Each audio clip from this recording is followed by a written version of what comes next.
नमस्कार भारतवासियों एवं सोशल मीडिया पर उपस्थित दर्शकों का हार्दिक अभिनंदन करता हूं। आशा करता हूं कि आप सभी कुशल से होंगे। हमने पिछले वीडियो में मैंने देखा था 1833 के एक्ट 1833 का चार्टर एक्ट। आज हम देखने जा रहे हैं 1853 का चार्टर एक्ट, जो इतिहास की दृष्टि से है, न कि संविधान की दृष्टि से। भारतीय संविधान की दृष्टि से थोड़ा सा हटकर है। आज हम इस चार्टर एक्ट का जो व्याख्यान करूंगा वो इस प्रकार से है। इतिहास की दृष्टि से 1853 का चार्टर एक्ट, ज्यों-ज्यों चार्टर के नवीनीकरण का समय समीप आ रहा था, संसद में यह मांग बढ़ती जा रही थी कि कंपनी का इंग्लैंड में दोहरी व्यवस्था समाप्त कर दी जाए। यानी चार्टर को जो नवीनीकरण के समीप जब आता है तो इंग्लैंड के संसद में यह मांग उठती थी कि कंपनी का दोहरी व्यवस्था यानी एक शासन करना और व्यापार करना, इसको समाप्त कर दिया जाए। यह मांग वस्तुतः ठीक ही थी। डायरेक्टरों के बोर्ड का कोई लाभ नहीं रहा था।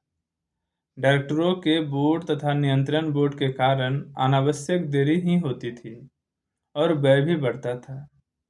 यह मांग भारत में प्रेसिडेंसियों से भी एक आवेदन पत्र में आ चुकी थी और सुझाव यह था कि एक राज्य सचिव, सेक्रेटरी ऑफ स्टेट तथा एक परिषद ही भारतीय कामकाज की देखभाल करे। यह भी अनुभव किया गया कि 1833 के चार्टर एक्ट में कानून बनाने के लिए स्थापित की गई व्यवस्था की भी पर्याप्त नहीं थी। यह मांग थी कि गवर्नर जनरल को बंगाल का गवर्नर जनरल नहीं बने रहना चाहिए, क्योंकि ऐसी अवस्था में वह प्रायः बंगाल का ही पक्ष लेगा। यानी 1833 के चार्टर एक्ट के तहत बंगाल के गवर्नर जनरल को संपूर्ण भारत के गवर्नर जनरल बना दिया। तो ये मांग उठ रहा था इंग्लैंड में और भारतीयों में भी कि वो बंगाल का है तो बंगाल का ज़्यादा पक्ष लेगा, नहीं कि मद्रास प्रेसिडेंसी और उस समय के बम्बई प्रेसिडेंसी में। इसके अतिरिक्त देश में प्रदेशीय तथा राजनीतिक परिवर्तन आ चुके थे। सिंध 1843 तथा पंजाब 1849 अंग्रेजी राज्य में सम्मिलित हो चुके थे।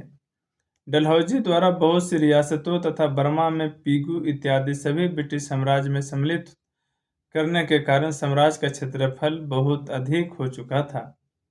इन नए प्रदेशों का संवैधानिक प्रावधान भी करना था।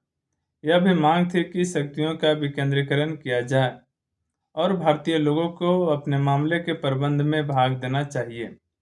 इंग्लैंड में इस विचार से कुछ लोग सहमत भी थे। यानी भारतीयों लोगों के मामले के प्रबंध में जो भाग देने की बात है, बोला कि इंग्लैंड में इससे भी लोग सहमत थे कि सिर्फ अंग्रेजी लोग ही यहाँ पे शासन करते हैं, सैनिक रखते हैं, कुछ ऊंचा पद नहीं दे रहे हैं।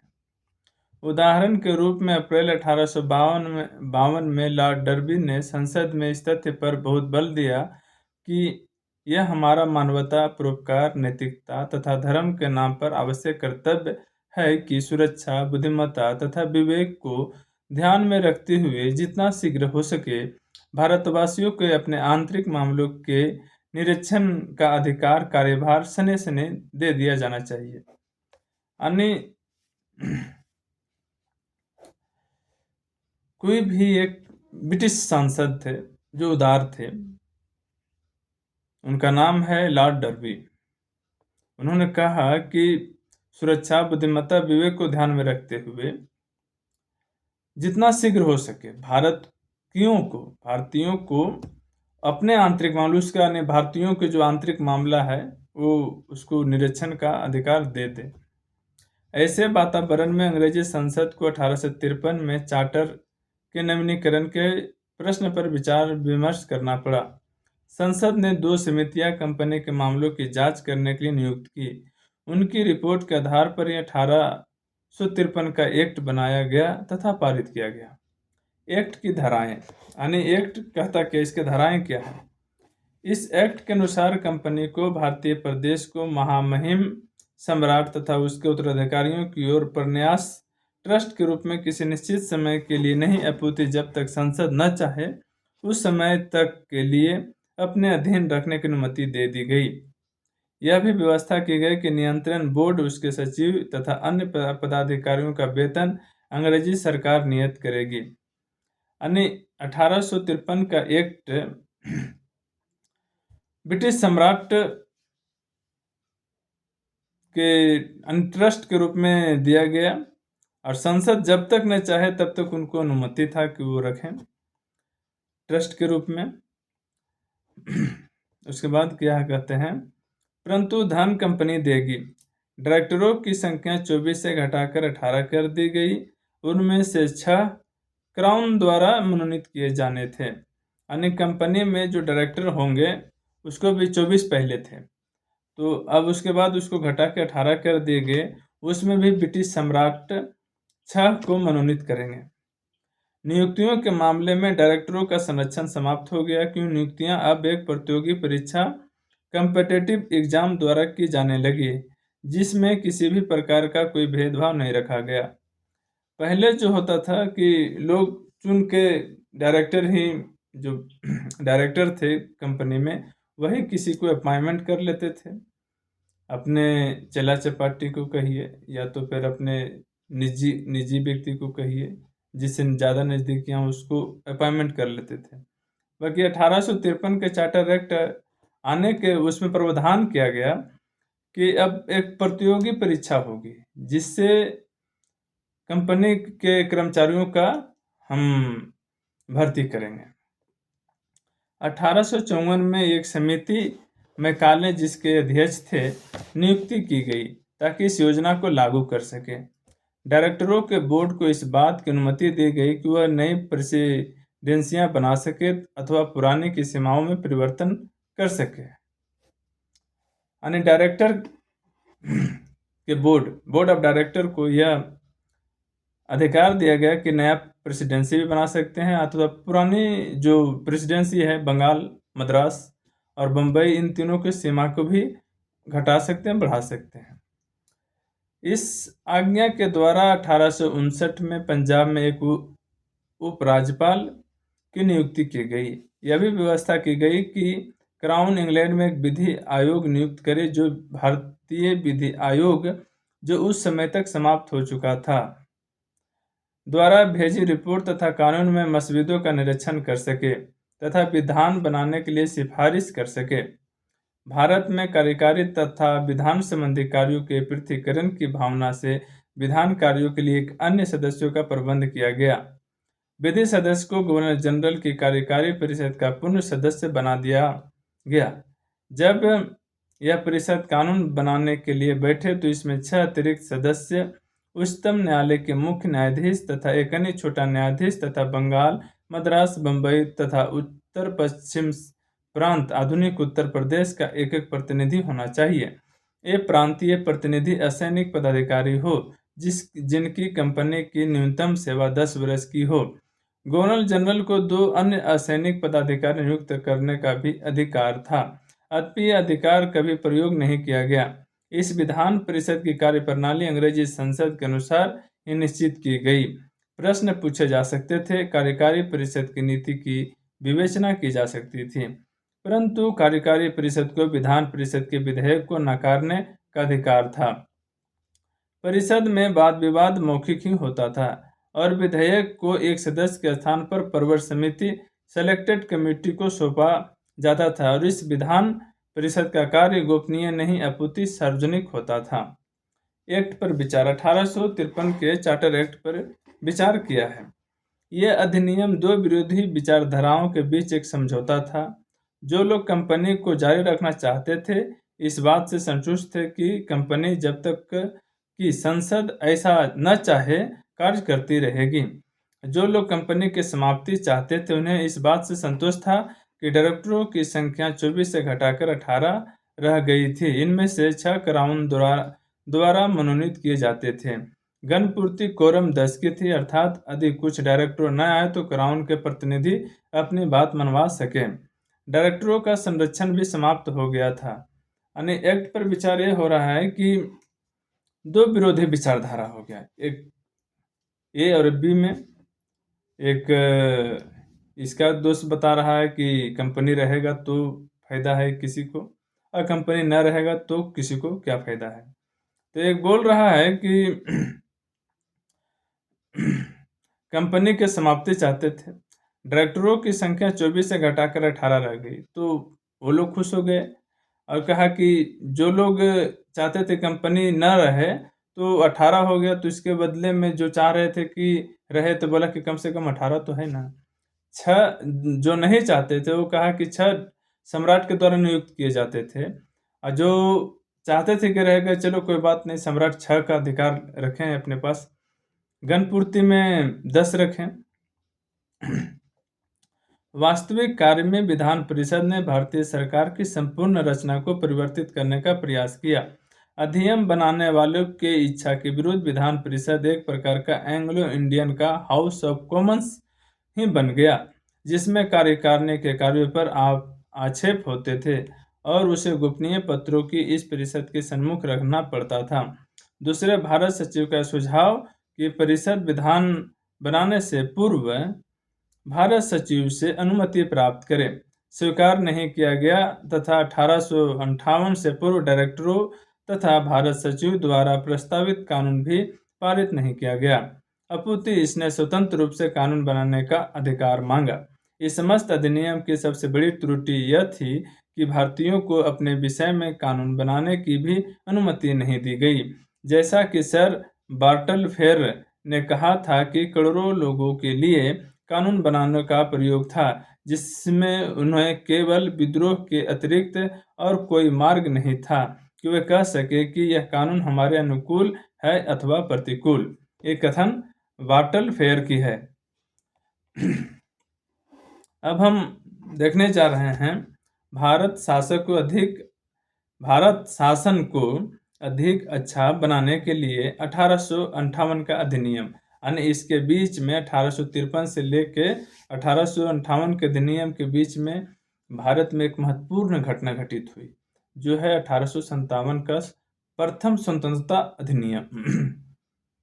प्रथम स्वतंत्रता की लड़ाई जो है 1857 की। उसके बाद एक अधिनियम आया 1858 का।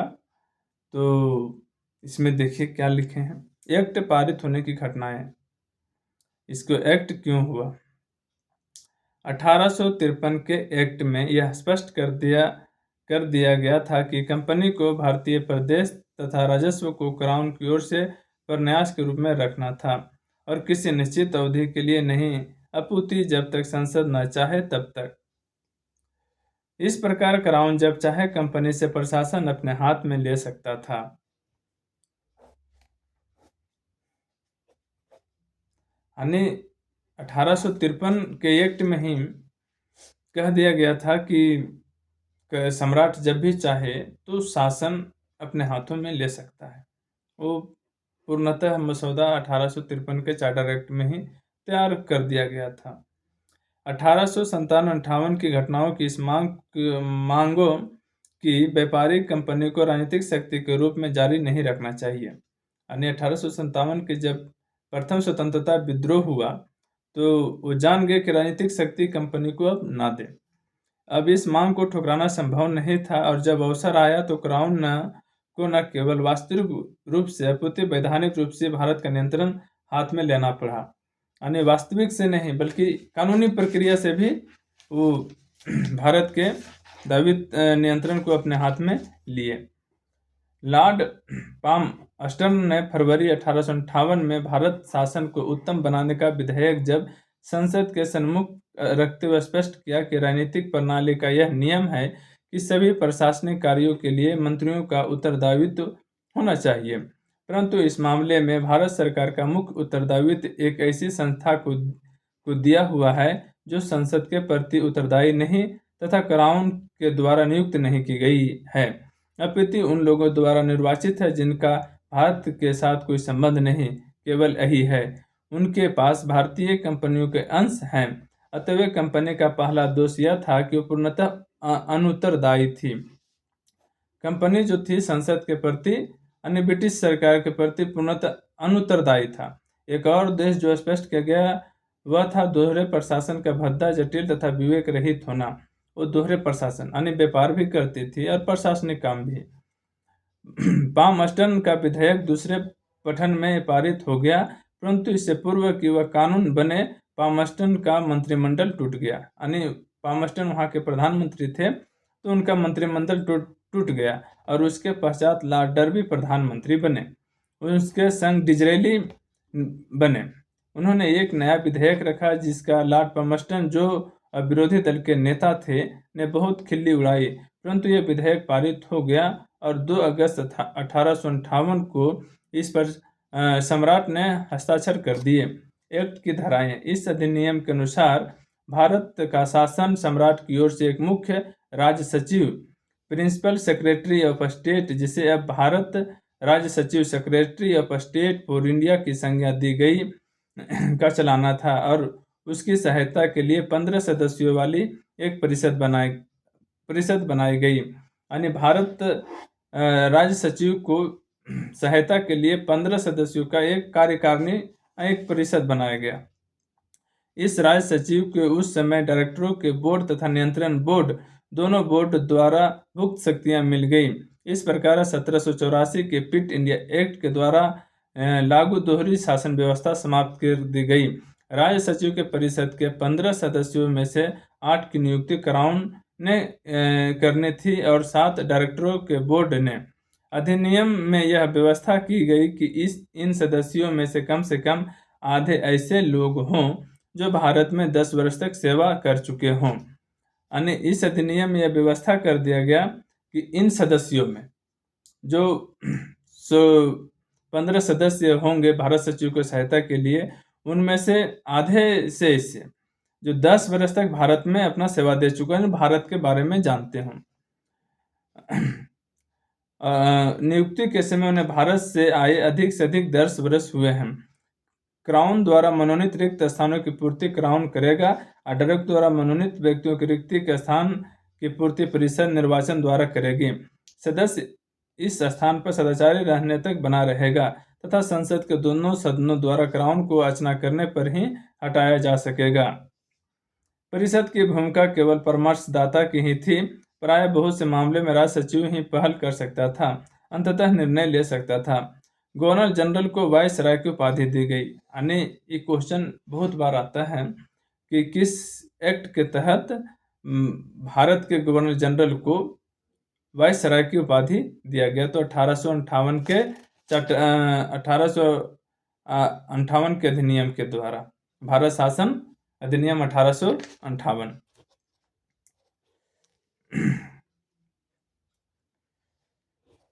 यद्यपि उनका अधिकार क्षेत्र तो नहीं बढ़ा, परंतु उनकी मर्यादा अश्वमेघ बढ़ गई। इस अधिनियम द्वारा संरक्षण क्राउन परिषद राज्य सचिव तथा भारतीय अधिकारियों में बट गई। संश्रावित जानपद सेवा कॉन्वेंटेड सिविल सर्विस में नियुक्तियां खुली प्रतियोगिता द्वारा की जाने लगी, जिसके लिए राज्य सचिव ने जानपद सेवायुक्त सिविल सर्विस कमिश्नर की सहायता के लिए नियम बनाए। इस एक्ट के अनुसार भारत राज्य सचिव एक निगम निकाय कॉर्पोरेट बॉडी घोषित किया गया, जिस पर भारत तथा इंग्लैंड में दावा किया जा सकता था अथवा जो दावा दायर कर सकता था। एक्ट पर विचार। अब इस एक्ट का विचार किया है। यह ठीक ही कहा गया है कि क्राउन द्वारा 1858 में भारत प्रशासन को ले लेना एक औपचारिकता मात्र ही थी, यथार्थ नहीं। जैसा कि हम देख चुके हैं, क्राउन कंपनी पर अपना अधिकार क्षेत्र बढ़ाता चला जा रहा था। मुख्यतः वे नियम जिनके द्वारा भारत का प्रशासन 1858 के अधिनियम से पूर्व चलता था, ब्रिटिश संसद द्वारा बनाए जाते थे। जैसा कि जॉन स्टुअर्ट मिल के भारत संबंधी याचना पत्र में निर्देशित किया गया था कि अंग्रेजी सरकार के पास बहुत समय से निर्णायक शक्ति थी और भारत में जो कुछ भी किया गया अथवा नहीं किया गया उसका उत्तरदायित्व उस पर ही है। गवर्नर जनरल इस बात को स्पष्ट रूप से जानता था कि यद्यपि कहने को वह कंपनी के नियंत्रण बोर्ड का सेवक है, परंतु वास्तव में वह ब्रिटिश मंत्रिमंडल और भारतीय मंत्री जो कि नियंत्रण बोर्ड का अध्यक्ष होता था उसके प्रति उत्तरदायी है और उनके द्वारा अंग्रेजी संसद के प्रति 1773 के रेगुलेटिंग एक्ट से आरंभ करके कानूनों की एक लड़ी द्वारा 1784, 1793, 1813, 1833 और 1853 के एक्ट डायरेक्टरों की शक्ति कम होती चली गई, अब केवल नाम मात्र की ही थी। 1813, 1833 के चार्टर एक्ट में यह स्पष्ट कर दिया गया था जो प्रदेश कंपनी ने जीते हैं उन सभी पर क्राउन की प्रभुसत्ता है और 1853 में यह कह दिया गया था कि कंपनी इन भारतीय प्रदेशों तथा राजस्व को क्राउन की आज्ञा तक प्रन्यास के रूप में संभालते हुए हैं। डायरेक्टरों की संख्या 24 से 18 कर दी गई, जिनमें 6 क्राउन द्वारा मनोनीत किए जाते थे। सबसे प्रमुख बात यह थी कि कंपनी की संरक्षण की शक्ति समाप्त कर दी गई। इस प्रकार कंपनी ने सभी अभिप्राय तथा प्रयोजनों के लिए प्रशासन में क्षमता वाली भूमिका निभानी बंद कर दी थी। और जैसे रेमजे मयूर ने कहा कि वह एक अनावश्यक पांचवें पहिए के समान थी, अथवा हम भी कह सकते हैं कि कंपनी एक राजनीतिक सत्ता के रूप में बहुत पहले ही मर चुकी थी, केवल उसकी खाल को जीवित सा मानकर संभाला हुआ था। यह विरोधाभास सा प्रतीत होता है, किंतु सत्य है कि संसद का भारत पर नियंत्रण उसी दिन से कम हो गया जिस समय से उसे मिला। यह स्पष्ट है कि जब शक्ति नियंत्रण तथा डायरेक्टरों के बोर्ड के पास थी तो संसद अपना प्रभुत्व दृढ़तापूर्वक स्वीकार करवाती थी, परंतु जब दोनों बोर्ड का स्थान भारत राज्य सचिव जो संसद के प्रति उत्तरदायी था ने ले लिया तो संसद को संतोष हो गया। ऐसा इसलिए हुआ क्योंकि जो प्राप्त करना चाहती थी वह प्राप्त होने पर उसे भारतीय प्रशासन पर नियंत्रण तथा आलोचना बंद कर दी। दूसरी बात यह थी कि भारत राज्य सचिव नियंत्रण बोर्ड के सदस्य से कहीं अधिक योग्य व्यक्ति थे। इसके अतिरिक्त बिजली के तार द्वारा संदेश भेजना संभव हो गया था और भारतीय समाचार इंग्लैंड में शीघ्र ही पहुंच जाते थे और संसद के भारत राज्य सचिव भारतीय प्रशासन तथा मामलों को पहले से कहीं अधिक दक्ष रूप से चलाते थे और संसद को इनके कार्य में हस्तक्षेप करने तथा निर्देशन देने का अवसर ही नहीं मिलता था। इसके अतिरिक्त यह भी सत्य है कि 1857 से 1915 तक अंग्रेजी राजनीतिज्ञ तथा दलों के पास अपना बहुत सा कार्य था। उन्हें न तो भारतीय समस्याओं को समझने की इच्छा थी, न उनके पास समय ही था। भारतीय समस्या इतनी विस्तृत तथा जटिल थी, उन्हें एक मन बहलावे के रूप में ही समझना कठिन था, क्योंकि केवल सबसे प्रखर बुद्धि वाले लोग ही भारतीय लोक सेवा में भर्ती होते थे और वे भारतीय प्रशासन को दक्षतापूर्वक चलाते थे। यह तो बहुत दूर अनुदार तथा अनावश्यक बात थी कि उनके काम की आलोचना की जाए। इस प्रकार यह एक सिद्धांत बन गया कि स्थानीय व्यक्ति पर विश्वास किया जाए, उसे समर्थन दिया जाए और उसे अकेला छोड़ दिया जाए। राज सचिव वायसराय को समर्थन देते थे, वायसराय गवर्नरों को, वे आगे पदाधिकारियों को। संसद ने अनुभव किया कि भारतीय मामले में हस्तक्षेप करने से बहुत लाभ नहीं होगा। इस प्रकार संसद का भारतीय मामलों में उस समय से जब से इसने समस्त नियंत्रण संभाल लिया, रुचि बहुत कम हो गई। जय हिंद, जय भारत मेरे दोस्तों। आज के मेरा व्याख्यान यहीं समाप्त होता है। व्याख्यान नहीं कहिए बल्कि मैं पढ़ता हूँ और आशा करता हूँ कि आप सभी लोग भी अच्छी अच्छी किताबें पढ़ें। किताबें पढ़ने से कुछ तो नहीं बल्कि नॉलेज और दिमाग की व्यायाम हो जाएगी। नमस्कार।